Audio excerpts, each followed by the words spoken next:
안녕하세요. 오만사입니다. 저는 30대 중반의 여자입니다. 제가 결혼한 지는 2년이 조금 못 되었는데요. 저희 시부모님에 관해서 말씀을 드려볼까 합니다. 제가 남편과 결혼할 때는 몰랐어요. 시어머니께서 고아인 줄은 전혀 몰랐습니다. 이것도 최근에서 알게 된 사실이었어요. 시어머니가 고아인 것을 최근에 알게 된 것이 무슨 대수냐고 하실 거예요. 네, 저야 별 상관이 없다고 생각하는 사람입니다. 시어머니는 제겐 엄청 좋으신 분이셨거든요. 저희 친정엄마와 비슷한 나이이신데 저에게 한 번도 이렇다하게 잔소리를 하시거나 간섭을 하시는 것을 못 봤습니다. 친구들의 말을 들어보면 요새 시어머니들은 대부분 며느리에게 이래라 저래라 간섭은 하지 않으셔도 은근히 아들에게 소홀히 할 것 같으면 싫은 티를 내시곤 한다고 했어요. 그런데 저희 시어머니는 단 한 번도 저에게 그런 티를 내신 적도 없으셨어요. 그렇다고 해서 제가 남편에게 잘하는 편도 못 되었거든요. 신혼집에 무턱대고 자주 오시는 친정엄마와는 달리 저희 시어머니는 한 번도 오신 적이 없으셨어요. 그저 김치나 반찬 같은 거는 남편에게 연락을 해서 가져가라 하고만 하셨어요. 그리고 저에게 이렇게 해라 저렇게 해라 하면서 일장연설도 한 번도 하지 않으셨습니다.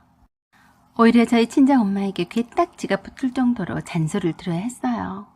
너는 이게 방이 뭐냐? 어째서 결혼하기 전이나 결혼한 후나 한치도 틀리지도 않고 똑같니?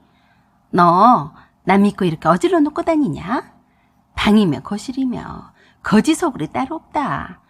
에휴, 나를 시집을 보내도 이렇게 뒤지다거리를 내가 꼭 해야 되는 거니? 저는 친정엄마의 한숨소리와 잔소리를 맨날 들을 정도로 살림에 서투르고 게을렀어요. 저는 친정엄마가 그러실 때마다 그랬어요. 엄마, 제가 일부러 그래요. 아침 일찍 출근 준비하느라 바쁘고 퇴근도 늦어서 씻고 자기 바쁜데 언제 집안일을 해요. 그러자 저희 친정엄마는 더 큰 한숨을 지으시며 그러셨어요. 아니, 내가 보고도 안 치워줄 수도 없고 사돈이 이걸 보면 얼마나 못 가르쳤다고 하시겠냐. 너희 시어머니는 네가 이런 줄은 알고나 계시니?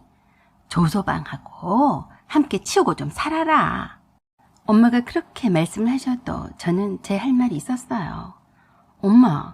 엄마도 우리 시어머니처럼 좀 닮아봐. 어련히 알아서 할 건데 왜 딸을 시집을 보내놓고 하루가 멀다고 찾아오세요?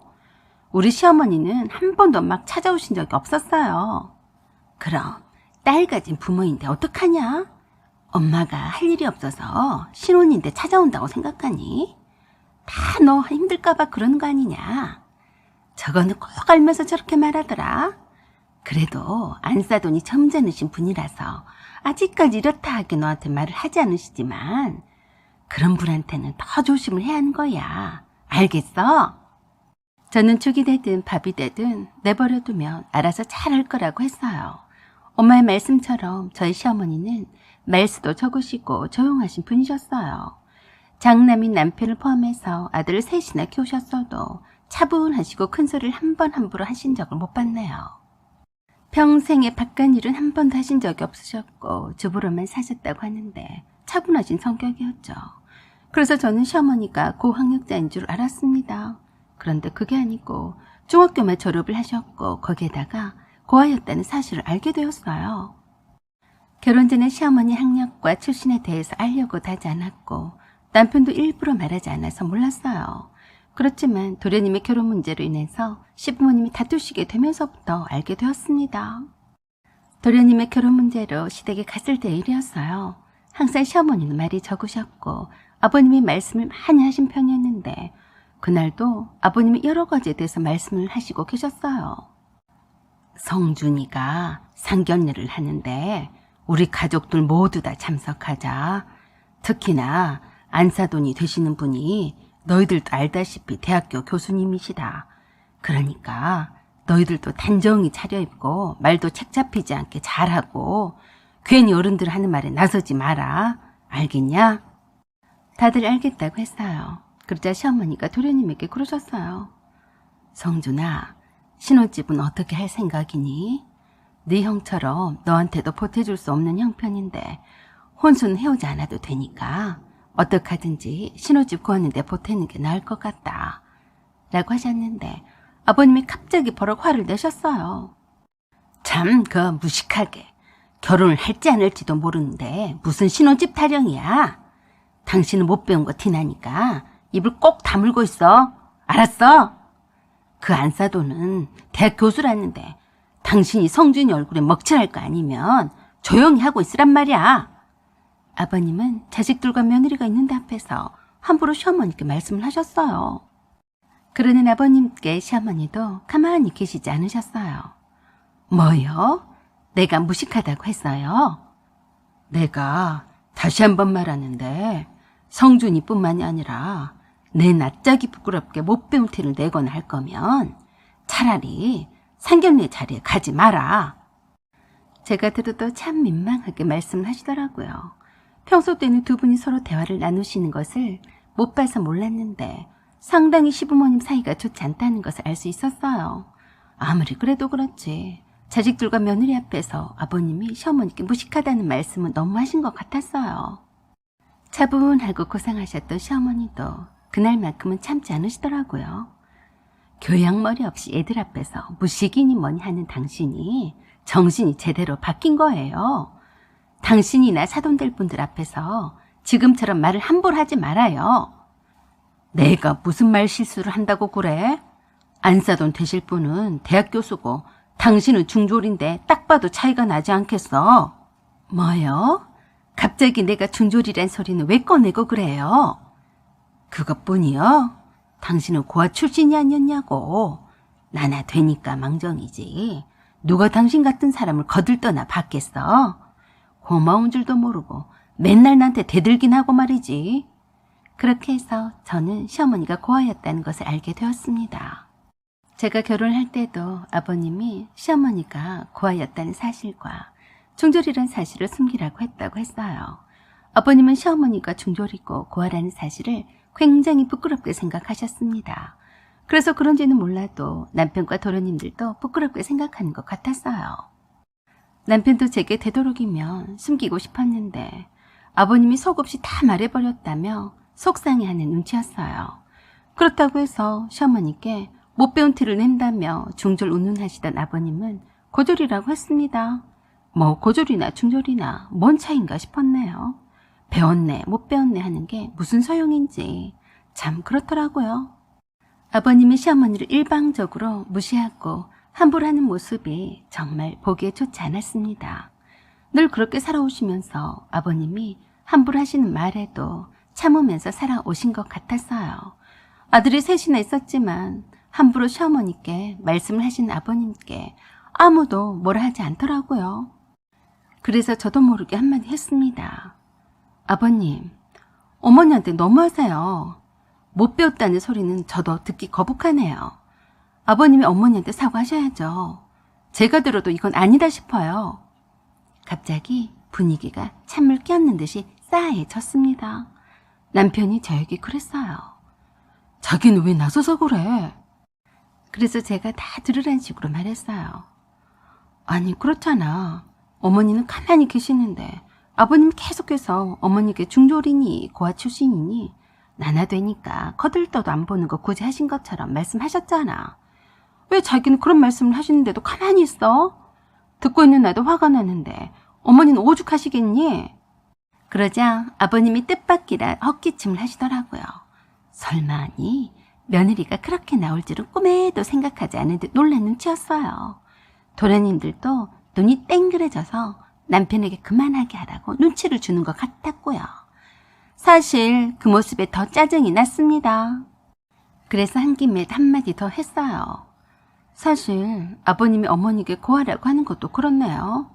그렇게 따지자면 저희 엄마도 외할머니와 외할아버지가 사고로 일찍 돌아가시게 되어서 고하라고 할 수 있겠는데요. 저희 아빠는 한 번도 엄마가 부모가 없다고 해서 고하라며 무시하신 적이 없으셨어요. 그게 저희 엄마의 잘못이 아니잖아요. 안 그래요? 그러자 아버님의 얼굴이 더욱 굳어지셨어요. 남편이 그런 아버님께 그러더라고요. 아버지, 죄송해요. 얘가 뭘 몰라서 그래요. 그랬더니 시어머니가 그러셨어요. 틀린 말을 하는 것이 아닌데 냅둬라. 내가 며느리를 잘 얻은 것 같구나. 자식보다 훨 낫다. 그러자 아버님이 아무 말도 하지 않으시고 방으로 휑하니 들어가셨어요. 그러자 그때서야 두 도련님들도 아버님이 쓸데없는 소리를 해서 분위기가 이상해졌다며 시어머니 편을 들기 시작하더라고요. 남편만이 저에게 왜 나서서 아버지한테 밉상을 보이냐며 뭐라 하길래 제가 오히려 한 대 쥐어 박았어요. 너 정신 좀 차려라. 어떻게 아들이면서 아버님이 그런 말도 안 되는 말씀을 시어머니께 하시는데 가만히 듣고만 있니? 너 나한테도 그럴 거야? 라고 했더니 아니라고 하더라고요. 저 남편이 집으로 돌아가기 전까지도 아버님은 방에서 나오지 않으셨어요. 좀 무안하셨나 보더라고요. 제 말에 조금 뜨끔하셨다면 다행이었죠. 그리고 일주일이 지난 후에 도련님이 상견례 자리에 갔습니다. 일찌감치 서둘러 갔는데도 미리 와서 기다리고 있었어요.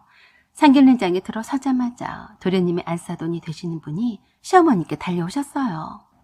처음 뵙겠습니다. 혹시 오래전에 쓰던 이름이 이향이가 아니었나요? 그러자 시어머니가 놀라며 그러셨어요. 어떻게 내 어렸을 때 불렸던 이름을 아세요? 그러자 어머, 맞네, 맞아. 그때 어머니를 기억하세요? 라고 하며 빛바랜 사진을 하나 보여주었어요. 그러자 시어머니도 놀랐습니다. 이거 어떻게? 우리 엄마 사진인데. 그러자 저 안쪽에서 향이야 라고 부르며 다가오는 백발의 할머니가 계셨어요. 모두들 그 할머니를 쳐다보게 되었는데요. 그 할머니가 그러셨어요. 내 딸이 맞아. 향이가 맞아. 미안하다. 향이야. 라고 하시며 시어머니를 껴안으셨어요. 시어머니는 한동안 얼이 빠져서 무슨 영문인지 몰라서 멍하니 계시다가 드디어 그 사진 속 인물이 그 백발의 할머니란 걸 알게 되었어요. 그제서야 시어머니는 두 눈에 눈물을 흘리며 그 할머니 얼굴을 찬찬히 쳐다보셨습니다. 상견례장 완전히 울음바다가 되어버렸어요. 시어머니 어머니는 살아계셨더라고요. 도련님의 예비 장모님은 시어머니 친엄마의 제자였어요. 도련님의 예비 장모의 고등학교 선생님이셨는데 나중에 대학교 교수가 되면서 다시 한번 스승과 제자 사이가 되어서 가깝게 지내고 있었다고 했습니다. 늘 잃어버린 딸에 대해서 마음 아파했었기 때문에 한때는 함께 찾아다니곤 했었대요. 그러다가 포기하고 있고 있었는데 우연히 시댁 인사를 갔던 딸과 시어머니가 함께 찍은 사진을 보여드렸는데 그 오랜 세월에도 그 사진을 보면서 그러셨대요. 살아있었으면 꼭 이만한 나이일 텐데 어쩜 내 딸 같다. 그래서 찬찬히 들여다봤더니 닮았더래요. 그래서 믿져야 본전이다 라고 생각한 나머지 상견례장에 함께 나왔다고 했습니다. 그랬던지라 설마니 진짜로 딸일 거라고 생각하고 나온 게 아니었대요. 핏줄이 땡겼는지 어쨌는지 오고 싶어 하셨다네요. 시어머니가 어렸을 적에 부모를 잃었다는 말을 듣고서 더 마음이 당겼다고 하더라고요. 시어머니가 아주 어렸을 적에 엄마와 손을 잡고 시장에 장을 보러 갔다가 엄마가 생선 가게에서 생선을 고르고 있을 때에 옆에 가게에 있던 뻥튀기를 구경하던 중에 그만 뻥 튀는 소리에 놀라서 도망치다가 서로 헤어지게 되었다고 하더라고요. 시장 바닥에 그 많은 사람들을 헤치고 엄마를 부르며 울면서 한나절을 다녔어도 서로 만나지 못하고 헤어진 거라고 했어요. 시어머니는 고아가 아니었어요. 지금은 전직 대학 교수였던 어머니가 똑같은 하늘나라에 살아 계셨으면서 괜히 고아처럼 헤어져서 사셨던 거예요.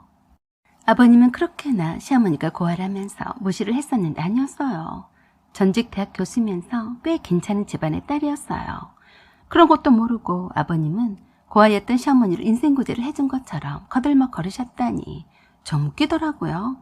아버님은 대단한 집안의 딸이었던 시어머니가 시외할머님 댁에 갔을 때는 한없이 작아졌어요. 전하의 아버님도 시어머니한테는 꼼짝을 못하는 것 같았습니다. 태도가 많이 변한 걸 보니까 아마도 아버님도 그동안 시어머니께 막 했던 행동들을 뉘우치거나 후회했을 거라고 생각했습니다. 늦게나마 모녀가 만나게 되었으니 참 기쁜 일이었어요. 언제까지나 모두가 행복하기를 빌었습니다. 사연은 여기까지입니다. 구독과 좋아요 부탁드려요. 감사합니다.